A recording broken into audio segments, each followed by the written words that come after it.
Rumah yang luas tidak lain daripada hati yang lapang. Karena di situ kunci kebahagiaan yang sebenarnya. Walaupun kita cuma tinggal di petak berukuran 2 kali 3 meter, kalau hati kita luas rasanya rumah itu. Tapi biar rumah kita halamannya saja puluhan ribu hektar, ada kolam renangnya, kamar tidurnya tidak lagi terhitung. Kalau hati yang menempati rumah itu sempit, maka akan terasa sempit jugalah rumah itu. Tempat bergantungnya tidak lain adalah hati. Marilah kita mencoba melihat berbagai pandangan orang tentang bahagia ini. Ada orang menyangka bahwa bahagia itu kalau dia mendapatkan harta yang sebanyak-banyaknya. Siapa yang banyak harta, dialah raja. Apa yang dia mau seluruhnya bisa dibeli. Keamanannya dia bisa menyewa petugas. Seluruh fasilitas untuk menyenangkan kehidupannya bisa dibeli. Pendeknya, hartalah segala-galanya dalam kehidupan. Sampai ada pepatah mengatakan, Innad darahima fil amakini kulliha taksur rijala mahabatan wa jalala. Sesungguhnya harta, dinar, dirham, uang di mana-mana selalu bikin hebat orang yang memilikinya. Coba lihat, orang yang punya duit sama yang enggak punya duit, jangan gaya hidupnya, gaya jalannya aja lain. Wahia lisanun liman arada fasahatan, wahia silahun liman arada qitala. Uang adalah senjata yang paling ampuh bagi orang yang mau pergi perang, dan lidah yang paling fasih bagi orang yang mau bicara. Kalau bicara dengan lidah macet, cobalah bicara dengan harta, lancar. Sampai ada pepatah demikian, segalanya bisa diatur dengan harta. Maka di kalangan orang yang berpandangan semacam itu, seluruh kegiatan hidupnya hanya terfokus kepada bagaimana mengumpulkan harta yang sebanyak-banyaknya. Tidak peduli halal haram, tidak kenal sore pagi siang dan malam, tidak sempat sujud, jauh dari agama, jauh dari kehidupan yang bersifat ruhaniyah, jauh dari Allah dan sebagainya. Sampai dalam Al-Quran dikelompokkan dalam kelompok yang dinamakan lumazah. Allazi jama'a malahu wa 'addadah yahsabu anna malahu akhladah. Mereka mengumpul-ngumpulkan harta sebanyak-banyaknya dan menyangka bahwa harta yang banyak itu dapat mengekalkan hidupnya, mengekalkan kekayaannya, mengekalkan kebahagiaannya. Saudara hadirin yang berbahagia, kalau pandangan hidup ini benar, artinya kalau harta memang merupakan satu-satunya hal yang dapat membuat orang bahagia, tentu di rumah mewah tidak akan pernah ada tangis derita. Tentu di satu tempat di mana fasilitas hidup serba menunjang tidak ada yang namanya penderitaan. Tapi suka dan duka, sedih dan gembira, senyum dan tawa adalah milik setiap orang, baik dia punya harta maupun dia tidak punya harta. Nyatalah bahwa harta semata-mata bukan merupakan jaminan bahwa orang akan bahagia. Walaupun tanpa harta orang sulit untuk bahagia. Saya mau cerita, ada orang super kaya, namanya Aristotle Onesimus, raja tanker Yunani. Dia punya kapal tanker saja konon sampai 11 banyaknya. Punya perusahaan penerbangan yang disebut Olympic Airlines. Punya hotel di berbagai kota besar di dunia ini, sejak dari New York, London, Paris, Rome dan sebagainya. Bahkan punya pulau yang dia namakan Pulau Scorpio. Ini kan namanya sudah kaya nggak tanggung-tanggung, punya pulau. Nah, dia punya 2 orang anak, yang satu laki-laki namanya Alexander, yang satu perempuan namanya Maria Onesimus. Seluruh harapannya tertumpah kepada anak lakinya Alexander ini, yang akan meneruskan usahanya, meneruskan kekayaannya, meneruskan dinastinya. Apa yang terjadi? ternyata anak yang dia harapkan yang bernama Alexander ini mati muda dalam kecelakaan pada waktu dia olahraga. Apa olahraganya? Namanya olahraga anak orang kaya, golongan jet set. Olahraganya olahraga pesawat terbang. Jatuh, ya nggak kaput, habis mati. Tinggal satu anak perempuannya, Maria Onassis. Tapi anak perempuan ini juga malah urakan. Terakhir dia pacaran, bahkan kemudian kawin sama orang Rusia. Rupanya Aristotle Onassis ini broken. Kekayaannya yang berlimpah ruah, perusahaannya yang begitu banyak, siapa yang akan meneruskan? Siapa yang akan menggantikan? Sampai kemudian dia mengurung diri di Pulau Scorpio dan mati di sana secara mengenaskan. Seorang multijutawan, seorang yang super kaya, mati menyendiri di pulau sepi. Ibarat kata pepatah, anak ayam mati di lumbung. Bukan kekurangan makanan, keurugan makanan. Begitu kehidupan Aristotle Onassis. Dan banyak orang-orang yang sudah demikian kaya sampai dibingungkan oleh kekayaannya sendiri. Telusurilah kehidupan David Rockefeller misalnya, Henry Ford misalnya, Adnan Khashoggi misalnya. Multi jutawan yang kadang-kadang dibuat keder oleh kekayaannya sendiri. Pantas ketika Imam Ali ditawarkan orang, ya Ali, kalau kepadamu disuruh pilih ilmu atau harta, kau pilih mana? Ya jelas pilih ilmu dong. Kenapa? Pertama, ilmu kalau kita berikan kepada orang lain tambah. Tapi harta kalau kita berikan kepada orang lain kurang.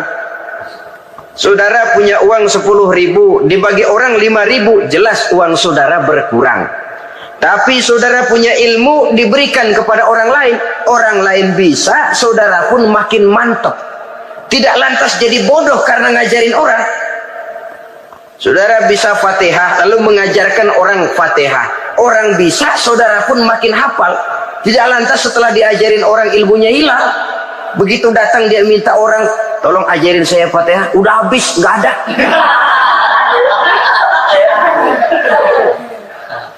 Yang kedua kata Imam Ali, ilmu menjaga kita. Kalau harta kita yang harus jaga. Makin banyak ilmu makin terpelihara diri seharusnya. Tetapi makin banyak harta makin bingung kita jaganya.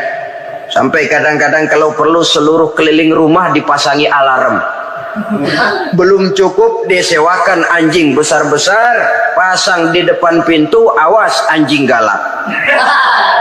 Masih belum cukup juga cari centeng tukang-tukang kepruk jaga rumah.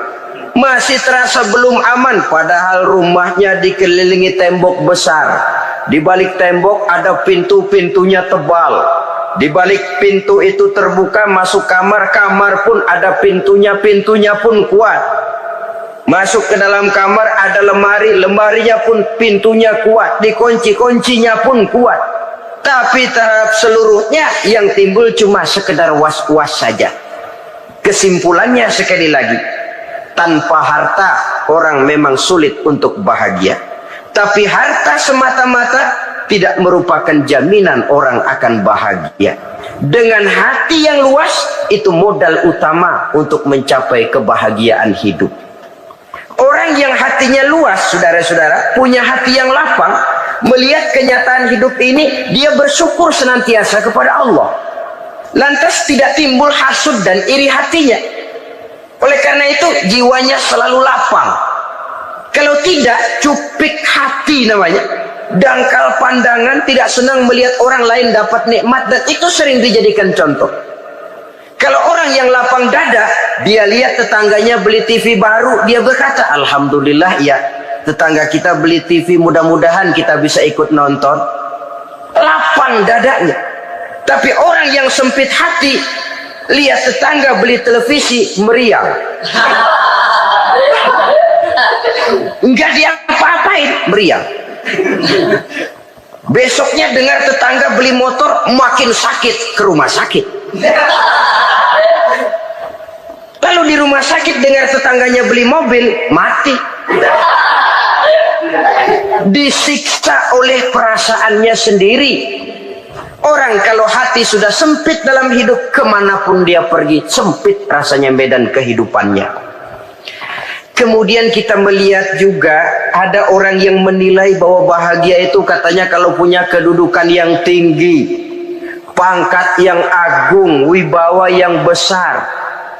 Mungkin betul, tapi mungkin juga tidak. Bergantung kepada hati orang yang punya pangkat itu. Sama dengan harta tadi. Harta akan membawa bahagia kalau dia jatuh ke tangan orang yang berhati lapang. Tapi harta akan jadi bencana kalau jatuh ke tangan hati orang yang sempit. Pangkat akan membawa bahaya kalau jatuh di tangan hati orang yang sempit. Lebih dari itu, kenyataan mengajarkan kepada kita bahwa ternyata pangkat dan jabatan tidak selamanya memberikan kebahagiaan dalam kehidupan. Bahkan resikonya kelewat besar. Beberapa bukti kita bisa ambil dari para pemimpin dunia yang menjadi korban lantaran pangkat dan jabatan yang disandangnya. Saudara ingat Presiden Abraham Lincoln dan John Kennedy dari Amerika? Dibunuh orang. Pak Chung Hee dari Korea Selatan, Ziaur Rahman dari Bangladesh, Anwar Sadat dari Mesir, terakhir Indira Gandhi dari India, menjadi korban dari pangkat dan jabatan yang disandangnya dari orang-orang yang tidak senang dia memegang jabatan itu. Dia akan mudah mengundang bencana. Sehingga pantas kalau seorang presiden terkemuka Amerika, Harry Truman namanya, dia mengatakan jabatan presiden itu, kata dia, seperti orang nunggang macan, naik macan.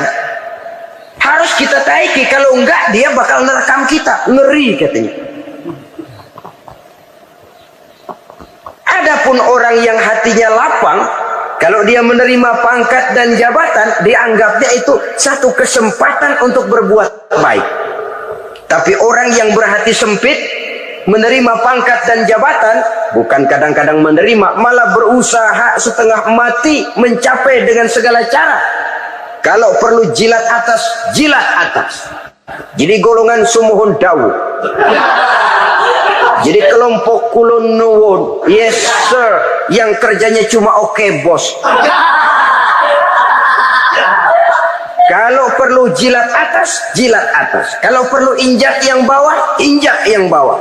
Perlu sikut kiri kanan, sikut kiri kanan. Yang penting pangkat dapat, jabatan dapat. Orang yang semacam ini, kalau sudah mempunyai pangkat dan jabatan, biasanya dia tidak menganggap itu sebagai amanah, tidak menganggap sebagai kesempatan berbuat baik, tapi malah kesempatan untuk memperturutkan hawa nafsunya yang dilatar belakangi oleh kesempitan hatinya tadi. Apalagi kalau orang memperoleh pangkat karena banyak mengeluarkan uang. Seakan-akan pangkat dan jabatan itu sekarang macam proyek, pakai tender. Siapa yang berani bayar segini, naik. Nggak berani, minggir. Padahal logikanya, kalau orang mencapai satu jabatan karena banyak mengeluarkan uang, hampir bisa dipastikan bahwa setelah jabatan itu dia pegang, langkah pertama yang akan dilakukannya ialah berusaha bagaimana uang yang dia keluarkan supaya kembali. Ya paling kurang pulang modal dulu dong. Soal mikirin rakyat, soal nanti, tapi ini modal harus pulang. Itu celakanya kalau orang memperoleh pangkat dan jabatan cuma karena banyak mengeluarkan uang. Jarang orang yang mempunyai keyakinan dan pandangan bahwa pangkat dan jabatan merupakan amanah. Jadi sekali lagi, pangkat dan jabatan mungkin saja membawa kebahagiaan kalau jatuh ke tangan orang yang berhati lapang. Tapi bisa jadi bencana kalau dia jatuh ke tangan orang yang mempunyai hati yang sempit. Dan lagi-lagi stresnya hati yang lapang. Lalu sebagian orang, saudara, ada yang berpandangan katanya bahagia itu kalau jadi orang terkenal, mempunyai popularitas, menjadi idola di kalangan remaja, di kalangan orang tua, di segala lapisan masyarakat. Padahal makin populer orang, makin terikat dia. Ya kalau macam kita ini kan nggak punya nama, nggak populer, tengah malam buta mau nongkrong di warung Tegal aman.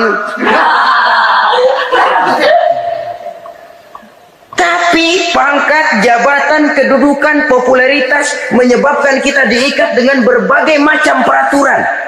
Cuma mandi sama ke WC saja yang nggak dikawal.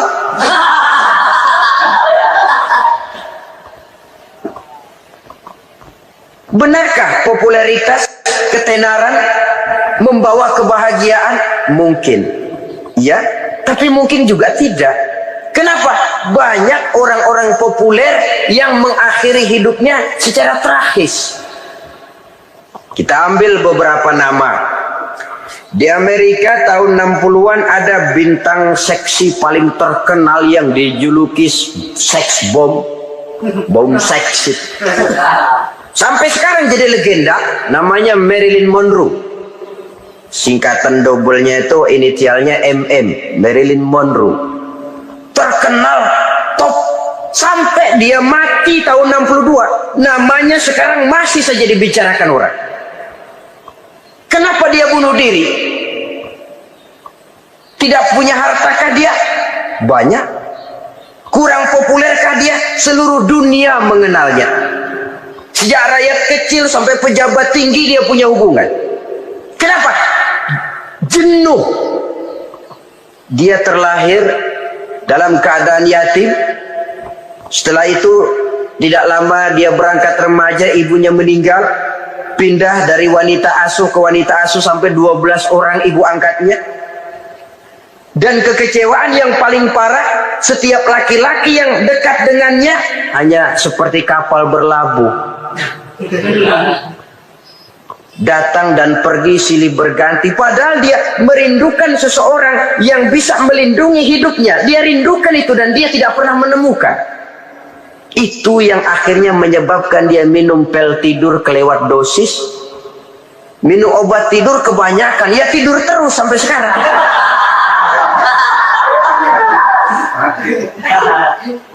Dia mengakui, saya telah memiliki ketenaran, tapi saya tidak pernah hidup dalam ketenaran itu. Saya pandai main sandiwara, tapi saya ingin hidup dalam alam yang real sebagaimana umumnya orang. Itu yang dia rindukan. Menyusul jejak yang namanya Marilyn Monroe ini, Billie Holiday, saudara kenal tentu, di rumah sakit dirawat. Dia juga minum obat overdosis, mati lagi. Jimi Hendrix minum obat tidur overdosis kelewat batas, mati lagi. Lalu yang menghanyutkan diri di danau, Janis Joplin dan Brian Jones. Ini orang-orang populer, orang-orang terkemuka yang mengakhiri hidup secara tragis, bukan karena tidak terkenal, mungkin karena sudah saking terkenalnya. Contoh paling belakangan, Bruce Lee. Wah, ini tukang-tukang kepruk tentu kenal siapa dia. Sampai sekarang pun tabir kematiannya masih merupakan misteri. Dan yang masih hidup juga menunjukkan gejala yang aneh. Michael Jackson, rumahnya di Beverly Hills itu dijaga sedemikian rupa, dan dia selalu curiga kepada setiap makanan. Harus steril, bersih dari segala macam kimia. Kemana dia pergi, itu tukang-tukang kepruk sudah selalu menjaga dan mengawal. Dan dia seakan takut menunjukkan mukanya yang asli. Hingga kalau tampil ke tengah di luar show, dia kadang memakai pakaian yang tidak menunjukkan dia yang sebenarnya. Takut dikenali orang. Ternyata popularitas sering jadi momok yang meracuni kehidupan manusia. Oleh karena itu, benarlah junjungan kita pada saat beliau mengajarkan orang akan bahagia kalau dia mempunyai hati yang lapang. Nah, sekarang masalahnya untuk mendapatkan hati yang lapang, caranya bagaimana? Kita kembali kepada konsep Quran. Allah mengajarkan ala inna bi dzikrillahi